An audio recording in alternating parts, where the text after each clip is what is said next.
نأخذكم اليوم عبر محطة علمية وبحثية، ودائما في إطار عالم البحار وكائناته، هنا بالمركز الوطني للبحث والتنمية في الصيد البحري وتربية المائيات ببوسماعيل في ولاية تيبازا.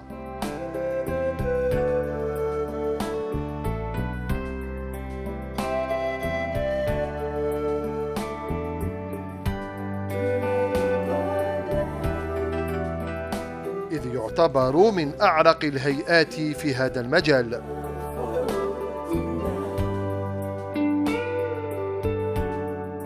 يعد من أقدم مراكز البحث على المستوى الوطني، والوحيد في قطاع الصيد البحري وتربية المائيات، حيث تم إنشاؤه في سنة 1921 بالتحديد في هذا المكان، لما تم إنشاء محطة التقنية للصيد البحري وتربية المائيات ببوسماعيل. تم تقسيم هذا المركز إلى عدة أقسام ومصالح، من بينها 4 أقسام بحث متخصصة فيما يلي: وحدة بحث خاصة بالصيد البحري، وحدة بحث خاصة بتربية المائيات، وحدة بحث خاصة بالأنظمة البيئية البحرية، ووحدة بحث خاصة بتحويل منتجات قطاع الصيد وتربية المائيات. بالإضافة إلى أن هناك مصالح تقنية مساندة تساعد في تحقيق هذه الأهداف، اللي هي مصلحة الأسطول البحري، مصلحة تثمين نتائج البحث والعلاقات الخارجية، ومصلحة الدراسات والبحوث. ورشات عديدة يضمها المركز، من أهمها ورشة علم الأسماك، أين تجرى الدراسات والتحاليل المختلفة المتعلقة بنوع ووزن وسن الأسماك وفق عدة معايير. تتم هذه المعالجة أولا بتحديد القياسات المختلفة، مثلا كطول السمكة والوزن، ثم تأتي مرحلة تشريح أنواع تشريح الأسماك، يعني واحد بواحد تلو الآخر.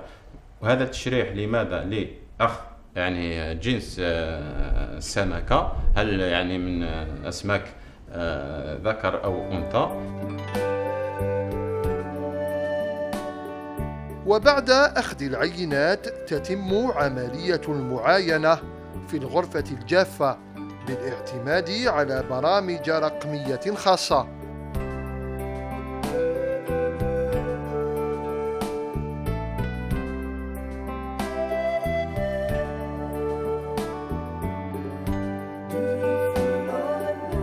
تحاليل ميكروبيولوجية تخص مياه السدود والبحار لها أهمية كبيرة في تحديد نوعية المياه وسلامة مكوناتها وكذا نقاوتها، خاصة ما يتعلق بالمنتجات البحرية وتأثيرها على صحة المستهلك.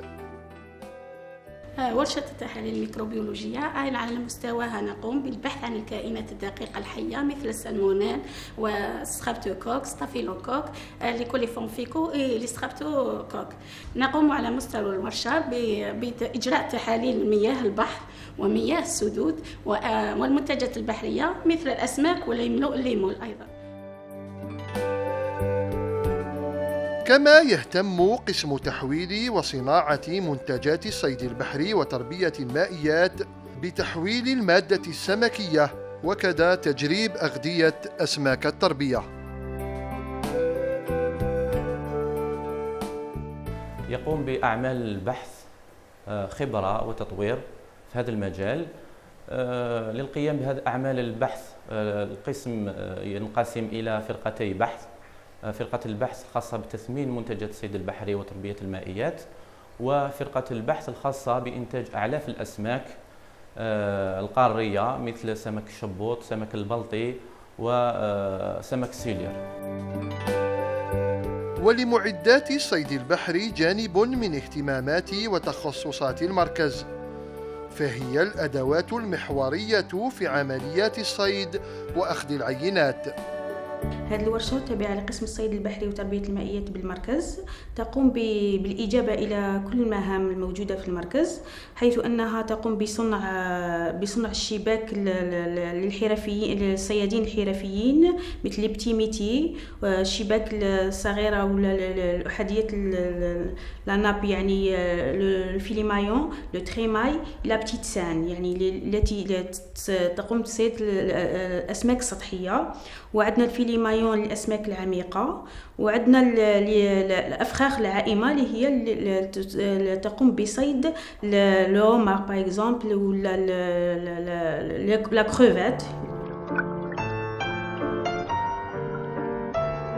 ومن ورشة المعدات تقودكم كاميرا مجلة إبحار إلى ميناء بوهارون، ومنه إلى عرض البحر رفقة طاقم متخصص في تجربة تطبيقية عبر قارب علمي تابع للمركز. السلام عليكم. وعليكم السلام ورحمة الله تعالى. مرحبا بكم. برنامج إبحار. مرحبا بكم. كنا عندكم في المركز من قبل، شفنا الجانب النظري واش فيه المركز من أقسام من وحدات، ودوك رانا هنايا في الميدان رايحين في مهمة تطبيقية. واش تقول لنا عليها؟ المهمة تاع اليوم تخص عملية الصيد على متن سفينة الصيد البحري صالح، وهي سفينة موضوعة تحت تصرف المركز لمختلف مصالح المركز على حسب مختلف الأبحاث التي يقومون بها في المركز.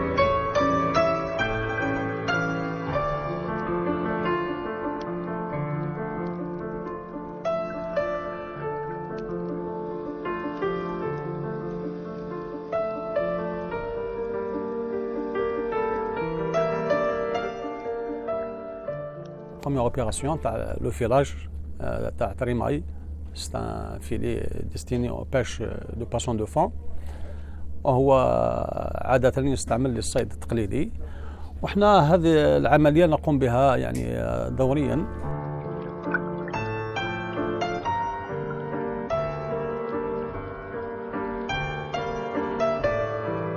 وللتمتع بجمال شواطئ بوهارون نترككم مع هذه الصور في نهاية محطتنا البحرية مع المركز الوطني للبحث والتنمية في الصيد البحري وتربية المائيات، فمتابعة طيبة.